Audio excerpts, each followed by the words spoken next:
with Ola, Zane, and Chaz. Okay, so this episode is something I proposed, pun intended, and we're going to be talking about dough and dowries. Okay, so we're going to be talking about your hand in marriage and how that sometimes comes with a price tag. We're going to rip into dowry drama, culture expectations, and modern day awkwardness. So, this subject is very close to my heart because this is something that I think about all the time because I try to hook up people all the time. You guys know that. That I'm Mhm. always trying to be like, hey, I think you'd be good for this person. I think you'd be good for that person. And so many times men have told me, sister, I would love to get married, but I just don't have my dowry ready. And I'm like, Mm. what? And that always catches me in my tracks because I'm like, what do you mean you don't have your dowry ready? Um, as someone who lives in the West here in California, we do still follow the mahr traditions. As you guys know, the mahr happens during the nikah, and it is an Islamic requirement that is done for them by the man for the woman. I did look it up, and it is mentioned in Surah Nisa, and there's actually a beautiful verse, and I have it right here for you guys. It says Allah's messenger forbade Ashigar, I don't know what that means, which means that somebody marries his daughter to somebody else. Okay, well, and the latter marries okay, that I think might be the wrong quote. Let's try.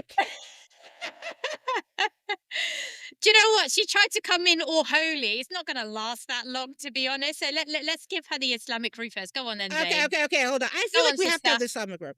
Okay, we're gonna cut that part. Do you Yeah. have the right do you have the right book there? No, I think I she's have got my the phone, Bible in front of bitch. her. I, I have the Torah right here. Let me get my Torah out. Okay. Uh, Here is the right verse. Give women their bridal gift upon marriages. Though if they are happy to give up some of it for you, you may enjoy it in clear conscience. So before anyone says, oh, is this an Islamic law? Yes, it is. It is mentioned in the Quran. Now, here's what I think, okay? I think back in the days, yes, something like the mahar and the dowry was needed. First of all, it's a way for a man to show that he is literally investing into this marriage. You know what I mean? He's Mhm. literally not only going to give up his time, he's also going to give up his money. He's going to give up any extra things you want. No, no side chicks, baby. It's all about me. You know, I'm going to make you pay for it. But back then, also, women didn't work. Most of them, not all of them, a lot of them didn't work. So something like the mahar was needed. But today we're talking about 2025, ladies, and how extreme, like literally extreme mahars are. So before I came on here to host this episode, I was on TikTok. I was searching up what do women want for their mahars. And it's just like it's insane. Probably the least I saw was this girl asking for 20K, which is still a lot to me. 20.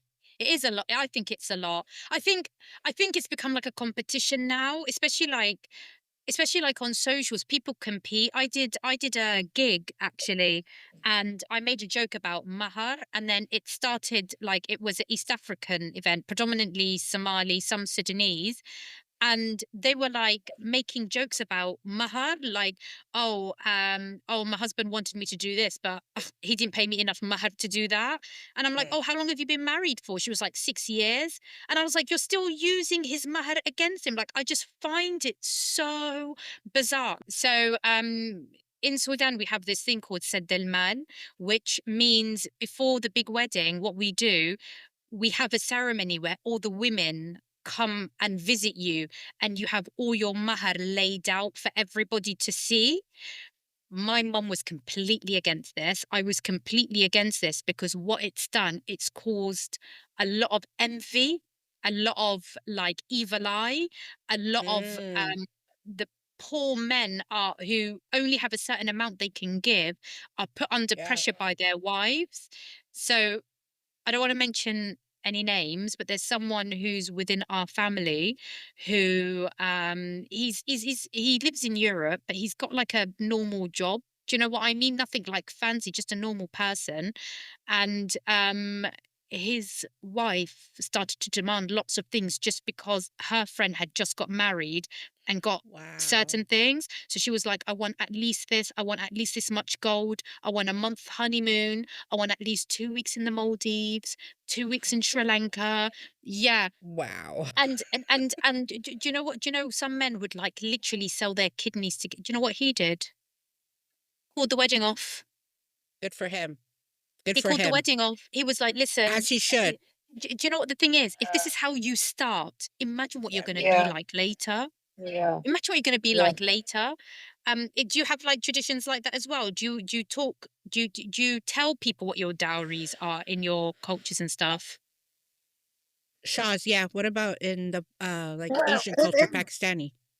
uh, the thing is, things have changed a lot now because, 20, 30 years ago when people were poorer, and especially if women were from a poor family. Like if you go to the villages in Pakistan and stuff, people for their dowry, they will ask for like 3 bags of gold, a donkey, a sheep, and a horse, because all of that is useful in the villages. But in Yes. London, you can't really get round on a donkey or a horse. So it's not really that beneficial to us, you know, to have a donkey or a sheep or stuff like that. I mean, that is so old time. But Yeah. now, I mean, the thing is, now it's changed. You don't actually ask for dowry, like, oh, I'll only give you my daughter for £20,000. What happens is it's more subtle than that. I mean, it's Mm. more of a class system where people just don't get involved in families that don't have as much money. So, Wow. That's So it's so the same sad. thing, but it's a roundabout way of doing it. it's That's a so more bad. subtle, but actually a more evil way of doing it. At least with the dowry, you're up front. You can't have my daughter unless you give me £20,000. But now people don't get involved in that. They just don't get involved in families who are not on their same financial level. So if they if, Wow. so if they've got a son and they're from a family of doctors or business people, they Mm. will only get involved in another family who are also business people or full of doctors. So that way they have no problem in asking each other for what they want. And also with those kind of families, because they've got so much money, they will happily give their married daughter and son-in-law a house or a new Mm, car or a load of money. They have no problem with that. And I think this is an old-fashioned thing that people used to do in the Yes. villages.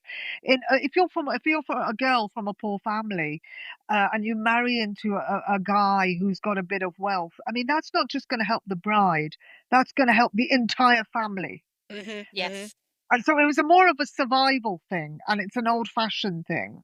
So it was just a question for Shazia. Is it because the parents are asking it? So what if the daughter was okay with a very low dowry? Could the parents be like, okay, if you're happy with it, then fine? Is the demand from the actual woman or is the demand from the parents themselves? It's often not to do with the bride or groom. It's often to do with the families and the parents. And often it's a status thing, you know, is that, oh, because they all show off about it, in the Pakistani community, there's a lot of, oh, well, my son got a Rolls Royce. Oh, my my daughter got a Bentley. Oh, Yeah. Yeah. yeah. And people talk about what they got, which is crass.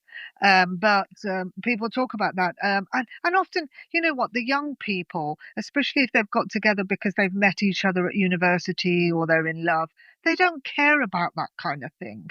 It's often to do with the parents. Well, Agreed. that's the thing is I think Islamically people, don't understand the actual religion because the dowry, the mahr, is supposed to go to the girl, not to the parents. But a lot of parents, I don't know if you guys know this, actually take the mahr and they take the dowry. Now, this is different than back in the days. I think you would say, like, I would like to marry your daughter, and for that, I'm going to give you two sheep and a cow or whatever, because your daughter would help you around the house, and now you're losing that help. So here is something to justify that me take. But Mm. nowadays, a guy will go and give a woman $50,000, and the parents will say that actually belongs to us, and they will take that. And religiously, Islamically, that is haram. That is supposed to go to the woman. That's So right. Yeah. anyone who's listening and your mommy and daddy took that money, girl, go get your check back. That belongs to Yeah. you, honey. So I think it can be a little bit more complex. So say for example, I get a dowry. From Mm. that dowry, because we do like two weddings. You do the bride's wedding and you do the groom's wedding. Now, Oh, interesting. so if we do the women's celebration, we pay for it from the dowry. Now, if say for example my dowry is, let's say for argument's sake, 5,000, for argument's sake. If the celebration costs £3,000, that means I've profited 2,000 from the dowry. But if the celebration and to organise it costs £5,000, that means that's my dowry all gone to pay for my part of the wedding. So, for example, the dowry Mm. money, the price of the wedding dress comes out of it, the makeup, the hair, the this, the that. So, the people who do really simple weddings, they're the ones who benefit the most from the dowry because that's just net profit, isn't it, in your pocket?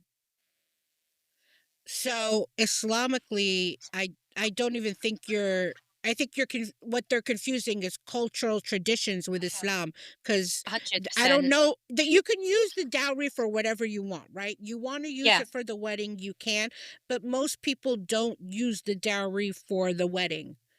They use it as, a rainy day, some money to keep in their pocket just in case something happens. Now, there's two types of dowries. I was very confused. Growing up, I thought you had to give the woman a dowry, a mahr, when you first get married. And then if you get divorced, you give her a mu'akhar. That's true. So, but no, here's the thing is there is no two types. It's actually one type, and you can stipulate that this will be given in times of divorce. And or so I really thought there was two types, but they're saying, so I looked it up, Islamically, no, there's only one type of mahar, and if you get divorced you can take that mahar when you get divorced. So you can't take that money while you can't say I want 10 grand during our marriage, but 20 grand if we get divorced. Um, I was always under the impression that you can make whatever demand you want. I actually went to an Iraqi nikah, Iraqi Mm, wedding, and we were sat during the we don't have that. We have the women are on their own and the guys go to the mosque and deal with the contract. And if I have any demands, I will tell my father or my uncle or whoever's my person giving me away, and he will then read out whatever my demands were. But during that contract, you can demand how much dowry you want and how much money you get if there's a divorce. And I remember going to this Iraqi wedding and mm. they said the mahr is this much. They were like announcing it for everybody to hear. And then say, for example, the guy was like 7,000, the dad was like 10,000, like an auction. And Wow. yeah, and then when it came to the divorce thing, they said 5,000 in times of divorce. The dad said, no, 10,000, 10,000. It was like an auction. So I was always under the impression that a dowry was one thing, and then the divorce thing was something else. No, With so the with the divorce thing, in a Pakistani nikah, they don't even mention the divorce thing. mm, They just do the dowry thing. And the last nikah I went to, because actually, the Prophet, peace be upon him, he said that the best thing to do in an Islamic marriage is to just have a very simple nikah yes. in a mosque, just two people and your Mm, close family, and that's it. Mm. And the more subtle you have a marriage, the more small scale, the more sawab, the more rewards you get for that. And in this mosque, I mean, it was a small room. There was 4 people in it, and there was this guy and this girl. And when they said to the guy, he was an older man, how much dowry do you want to give? He said to the imam, "What do you think? How much do you think? How much should I give?" Like, well, the imam is saying to him, how much are you going to give in this marriage? Yeah. How much dowry? And he went, "Well, what do you think? What do you think? How much do you think I should give?" And and No. the, and the imam said, "It's up to you." He said, "Well, how much? 200, 300? What do you think?" And then he went, and the imam said, "I don't know. Like, how about 500?" And he went, "All right then, 500." Oh That my was That's what. God. that should have been That's what. discussed between him and his fiancée at the time. I mean, that's Agree. insane. The woman was so desperate to get married. She was like, anything, anything, and You just give know me what? Do anything. not call her desperate, bitch. Do not call her desperate. She's like, just let's get this nikah over and done with. Give whatever you want. But do you know what? But Some girls okay, genuinely don't care. Some girls, like we were talking about Some this the people, other they day. don't Then, care. of course, they don't care. They What? don't Some care. girls. Who was that celebrity that you said? Oh, just memorize. Find me a yes, Quran. I was. So what I was going to bring up is there's this big TikTok celebrity Instagram influencer. Her name is Abir. She does like cooking on TikTok and stuff. Gorgeous girl. She recently got engaged, and they said what she asked for her dowry, her mahr, was just the Quran, and people are going batshit crazy over this. They're like, first of all, there are people who are like, especially the brothers, mashallah, sister, just the Quran. Every woman should be like her. To be honest with you, I kind of agree. I asked for Quran and Hajj. And then there's the opposite where it's like this whole big discussion. But what do you guys think? Are you guys willing to say what you asked for your mahr?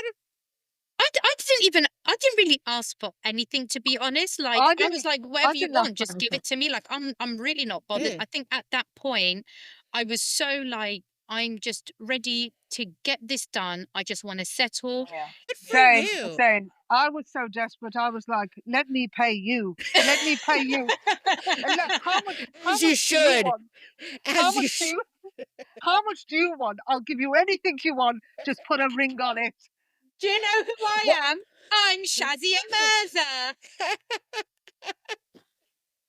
And that's why I'm going to pay you extra because I'm Shazia Mirza. I was like, I'll give you anything you want. Just say yes. It all comes down to why you want to get married. I think social media has played such a Yes. negative role. I've been in rooms with Massive. girls where they're competing, where, oh, my husband's taking me to Malaysia for my honeymoon. Oh, is that it? That is Disgusting. so last year. My husband's taking me to the Maldives. I knew it. I was sat, this is when I was in Sudan, obviously pre-war in about 2017. There were 3 girls who were friends of my friends that were all getting married at the same time. And one of the girls was going to get taken to Egypt. Now, Egypt is one of the cheapest destinations to go to from Sudan. And when she Right. heard that the other 2 girls were going to Malaysia and she was going to Egypt, she kicked off with her husband. They ended up delaying the wedding. They ended up delaying the wedding so he can work extra, so he could take her to Paris, just so that she could tell her friend she went to Paris, went to France with her husband, not knowing that you had to get a visa to get there. They ended up getting detained for 3 days in France and then getting deported back to Sweden. Well That's awful. deserved. But you know what? You you can say what you want about the women, and the women anger me, these ones who are asking. I mean, I like I told you, I was on TikTok. I want a G-Wagon, I want a house, I want a trip to the Maldives, and I want 100K. And then the women will come out, I'm a queen, that's who I am, I deserve this. No, none of us deserve this. No, no. I mean, Do you know what? For the man to imagine you pay it, telling the prophet that's what you want. But why are they asking for this? Is it because they're not educated, they don't have their own careers, they don't make their own money? Is that why? And they see marriage as a gold bullion. I because think it's I just tell a you, money-making scheme. because No, but sorry, Shaz. educated women, like women who are like this celebrity woman who own their own money, they're not getting married for money. Because they've got their own, No one and should it's be no. getting married just for But money but you anyways. know what? In a way, it's the same as these people like Catherine Zeta-Jones and Michael Douglas getting married and having a prenup for 25 million. It's that kind of thing where, Oh, I because know. he That's a was mahr. so worried, she was so worried that he was going to cheat on her, Mm. because that's what he'd done before in previous marriages, that when they got married, she got a prenup. And it was 1 million for each year of marriage. So if he cheated on her, say on the 7th year of marriage, then he would have to pay her 7 million, and Wow. that was the prenup. the So fact in a that way, she's this even is worried about him cheating is enough to say, why are you even marrying this dude in the Red first flag. place? Because but he's got they're 7 million to give her. still married after 25 years. Yeah, 'cause he's terrified. He can't afford to cheat. So in a way, it's kind of like the Islamic version of it, is that there is money attached to each of these. Can I say what I think it is? I don't know. Did you guys watch that show? Ah, shit. Oh no. What is that show where those single Arab girls and the Middle Eastern girls and Middle Eastern guys were on that show in Dubai, and they love. Divide. No, no, not Dubai. Love is Blind. Love is Blind. Love is blind, Love is Blind Habibi. Arab. Love is Blind Habibi. There you go. There's this girl on there, Noor. Okay. And Yes. yeah, do you know Yeah, what I'm talking about? Where she yeah. talks about, Yes. I don't do working dates, I don't do coffee dates, I don't do this date. Mm-hmm. And so many women were applauding her for that. I didn't understand that. Now, there are things about Noor that I thought, okay, that's kind of cool. I get who she is and who she's trying to be as a character in television. But the women who applaud her are the women, I think, who are asking for these large dowries, because there has been this thing now with society where we're telling everyone, not just women, men and women, that you're the fucking shit. You deserve everything. You deserve to get the world. You deserve. We don't deserve anything, people. We The really, question really also that don't. should be We have asked, to work hard. Like, do, honestly, sorry, but sorry, who go ahead, Arla. but who are they marrying? That's another question you need to ask yourself. These Idiots. women, yeah, so some men, because they have like certain criteria for women, my thing is, if a man can say, I want a woman with this skin complexion, this body Mm, type, with this hair length, with this nose type, the woman he's marrying can make exactly the same demands financially. okay, okay. You got me there. But why would you marry a man? Okay, then you both are on the same wavelength. You both are just superficial people and just deserve Exactly. each other. But if you're going to Exactly. come back and say, if you marry that type of guy and you marry that type of woman, and 3 years down the road, you're like, I didn't like her in my marriage. She didn't give me what I needed. You got exactly what you wanted, a size two, blonde, who Can I gave tell it you to a you true every night, story? baby. That's what you wanted, huh? Let me tell you a true story. Inshallah, she doesn't listen to. Actually, I don't care because this is the reality. Wallahi, this is true. There was a girl that I know personally that was proposed to by a guy that worked as an engineer in Sudan. Standard living, you can probably afford a decent-ish apartment in Sudan, live like a normal lifestyle, whatever. So they met at Mm, uni and they were in love, and he lived a very simple life. She got proposed to. She kind of didn't tell her parents because she was waiting for him to get to a point where he can come and speak to the parents. He eventually okay. did, but around the same time, a petroleum engineer who worked in Dubai also proposed. So her parents were like, look, this person has come to like ask if you're available. This is his job. This guy was, listen, he worked in a petroleum company in Dubai. I don't need to say any more. Mm, This girl ditched the guy she's been in love with forever and instantly married this guy. This is one of the girls of the three who went to Malaysia, by the way. for her honeymoon. She moves to Dubai and she's living the lifestyle. She is like getting pampered, doesn't work, etc., etc. Fast forward to 2015, the petroleum company went down. Everybody was made redundant, including who? Her husband. And what's the ruling on Sudanese citizens in Dubai? You don't have a job, you don't have a work permit, you go straight back to your own country. He ends Stop. up he ends up going back to Sudan. He never anticipated this. He doesn't have his own property, doesn't have enough money to rent, was living day by day in Dubai. He lives in a village not far from mine. Wallahi, this girl went from living in the city to living in Dubai to living in his mother's house in a village in the middle of Jazeera region. All because of what? She looked at the money. So my thing Yeah. is, if you're shallow enough to go for a guy for money and a guy is shallow enough to go for you for looks, let the Mm-hmm. blind lead the blind.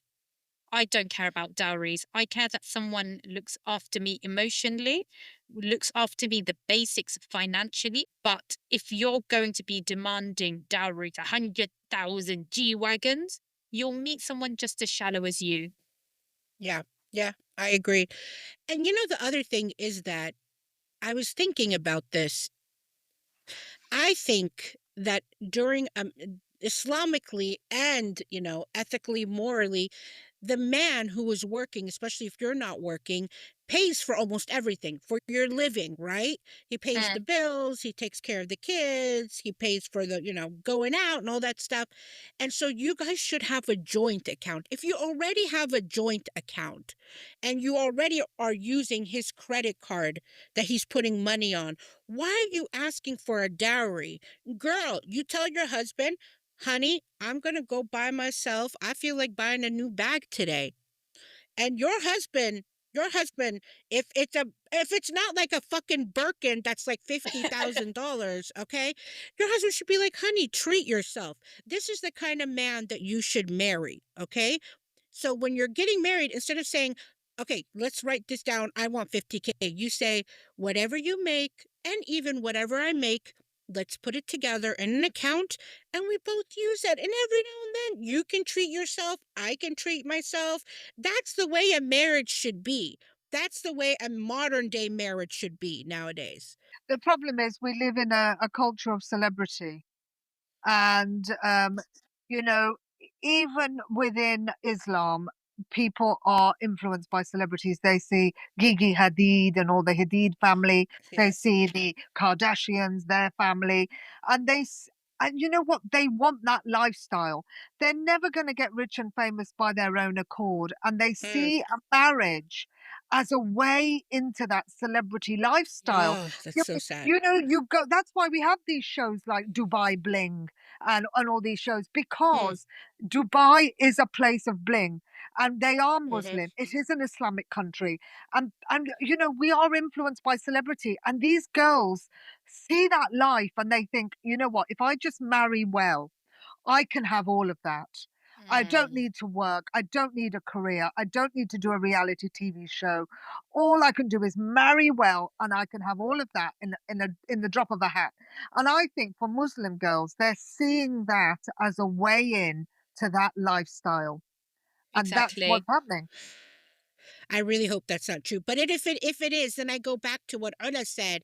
Then you marry someone who's just as shallow. You better be looking like a supermodel, you know, and get that old rich man, who's like in his 60s and you're 20 something.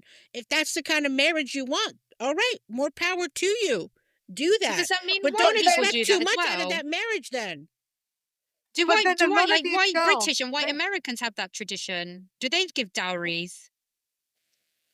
no, there's no no, mahr. no, but they have prenups, and they have, and you've seen it throughout history. Old man marries a young, beautiful girl. Hmm. That's always happened. You know, Anna Nicole Smith, Marilyn Monroe. It's always happened. Hmm. Old man, young woman. It happens in our culture too, but Yes.